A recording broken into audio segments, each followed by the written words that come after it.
Clark Judge joins us for a couple of minutes, CBSSports.com, senior NFL columnist. He has had a little bit of time to catch his breath from the Super Bowl, and now you're going to the Combine, right? I am, Brad, yes. And what do you do on Combine? As a senior NFL columnist, is this you're laying out for the year? Do you already have your storylines in mind for Combine? Because you don't get to see the kids. Yeah, well, you do. I mean, you don't get to see them work out, but they bring them in to talk to you. And certainly a lot more exposure than there has been in the past. I've been doing this for a long time, and generally it's twofold. One is you go there to see who some of the draft prospects are, meet with them, kind of size them up. And secondly, to meet with general managers and coaches and player personnel directors that you haven't seen for maybe weeks or months. Some of them you have seen recently during the playoffs, but others you haven't. It's a good time to reacquaint yourself with them. I find catching up with them is imperative because it gives me an idea as to where they're going for the next few weeks and maybe the next few months towards the draft. And who are you looking at right now, big picture, towards 2013? In terms of teams that you're intrigued and you want to get right on them? Well, I mean, I'd start with the first pick, and that's Kansas City. It's funny. I see people putting Geno Smith, a West Virginia quarterback, and actually I'm in the throes of writing something right now. There's no way in God's green earth they can pick him with the first pick because he's not the player in this draft. He's not the fifth best player. He's probably not the 10th, 15th best player. I mean, I know a guy who knows the draft very well, and he told me, he said, listen, I haven't gone into this in great depth, but I don't think there's a quarterback in this draft worth taking with the first-round pick. He said that doesn't mean they're not going to be taken there. Of course they will. People are going to reach all the time, probably go in the top 15, but he said there's not one worth taking there. So why would you take one with the first pick? You don't reach with the first pick. You don't do it there. You might do it the second or third day, take a chance on somebody. Not with the first pick. Kansas City certainly has a raft of needs, but not in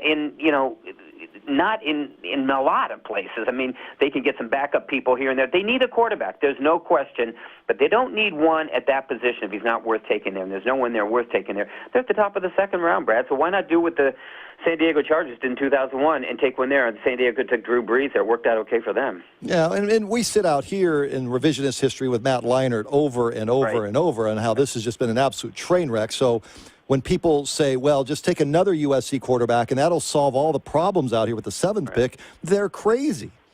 Right. No, that's good. There's no question about it. I mean, I can't emphasize enough how important it is to pay attention to your board. And I know when I was covering the Chargers way back when you and I were together and we were talking about, what San Diego going to do, and they'd say best player available. And I used to scoff at that, laugh at it. As years have gone on, I understood that that's what you do. That's the way good teams survive, and that's the way good teams succeed. You look at the Baltimore Ravens. They line up their board, and they stay true to the board. And they were talking about when Ed Reed came out, and Lito Shepherd and Ed Reed were on the board, and Ed Reed was higher than Lito Shepherd. And the owner, Steve Bisciotti, said, I think we ought to take Lito Shepherd. And Ozzie Newsome said, why? He goes, because cornerbacks are more valuable than safeties. And Ozzie said, no, we're taking the best player on the board. We're taking Ed Reed. Well, that worked out okay for them, too. Lito Shepherd's out of the league, and Ed Reed's going to be a Hall of Fame player. So that's what you do. That's what good teams do. And the teams that panic and reach, you saw what happened with Tennessee 2 years ago. Reach for Jake Locker with 8th pick. Wasn't a smart move. And honestly, when Minnesota took Christian Ponder with a 12th, I thought that was a reach, too. And it may prove to be that way. I don't think he's anything more than an adequate quarterback at this point. But quarterbacks are so valuable now that people can't wait to get their hands on them, and they jump. But you don't jump with that first pick. No, of course, we out here, I could talk about the mistakes out here all day long. We have the Levi Brown over Adrian Peterson pick out here. So we feel very good about that, tongue-in-cheek. Yeah. So your guy or your NFL people that you speak to, top 2-3 guys right now off the board, do you have that pegged out, do you think? I don't, because of the guys we have, honestly, I mean, and they're good. I'm going to tell you, Rob Rang's very good. Right now, he's got Geno Smith going 1, and I just think, I said, Rob, I just don't see how this happens. I mean, I mean, you're saying he goes there 1 because Kansas City needs a quarterback. I understand they need a quarterback. They don't have to take one with the first pick.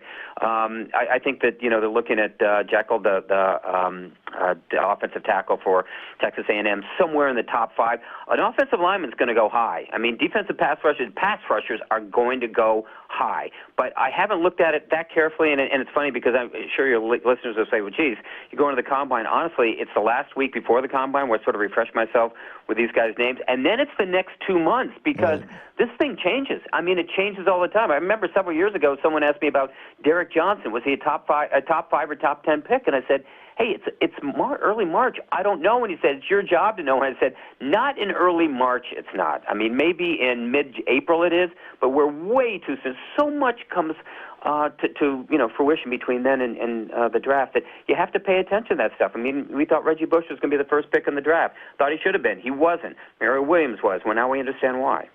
Well, it's kind of like Vontaze Burfict a year ago out here. I mean, he had He had such a train wreck season, and people say, oh, he's going to get drafted in the 4th or 5th. He wasn't even drafted. Then we see how his year turned out for him, which was terrific. All right, let me bounce around here a little bit. Drew Stanton is one of many names that we're going to hear around Cardinals quarterback search. Right. What are you hearing about Drew Stanton with the Cardinals? Well, I mean, there are reasons to believe that he could be there just because he's looking to start. Is he an improvement over what you have? He might be, but there's a reason this guy's been a backup, throughout his career. I mean, he's looking for an opportunity, but he's had many opportunities. And in Detroit, he had an opportunity. Comes to the Jets, and the Jets, go out and get Tim Tebow. And so I don't. He's not the solution. And I guess what I'm going to tell you, Brad, is that I don't think. With teams, and I'm talking about Arizona specifically here, teams are looking for that panacea through free agency. Generally, it's not the case, because tell me the last big-time free agent acquisition who made a difference, who turned a team around. You turn teams around through the draft. You don't do it through free agency. Rarely does a guy come in and turn a team around. And I'll go, to the Philadelphia Eagles. I mean, they made all those free agent hits, and it sank the franchise. You look at Mario Williams last year. What did he do? Nothing, And so I think if you're going after Drew Stanton, to me, you're going after another journeyman quarterback. I mean, and you throw him in with a mix of journeyman quarterbacks you've already got. This isn't Peyton Manning. I mean, that's... No, that's right. And I think you're best served to look at the draft. But you're right. With the 7th pick, I don't know that there's anyone there. Now, as time goes on, maybe we see somebody who could be. But to me, at this juncture, I'm going to say whoever it is at the 7th pick, I don't care if it's Geno Smith, it's probably a reach right now. But could you find one in the 2nd round? Could you trade down? Sure, you could. But to me, that's where you better start looking. You better start looking in the draft. Forget about free agency, because all you're getting there is a way station. Okay, we're talking with Clark Judge, senior NFL columnist, CBSSports.com, every week with us, Brad Sussmat. Next week, the show will be at the Combine. Eric will be there. Ed will be there. Clark's going to be there. Tony Romo, the story comes out of Texas last year of a 6-year, $67 million deal. Stephen Jones says we're certainly going to be looking at his situation. We've historically extended contracts. Is he that close? Troy Aikman said he's that close. Do you see him that close to getting the Cowboys over the top? I'd say this juncture, no, I don't. I don't think he is.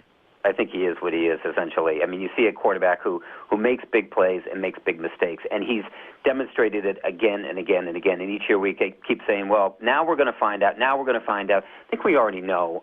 He hasn't taken them to that next level. I don't think he can. He's had some playmakers around him. Hasn't worked out. They try helping him with an improved defense.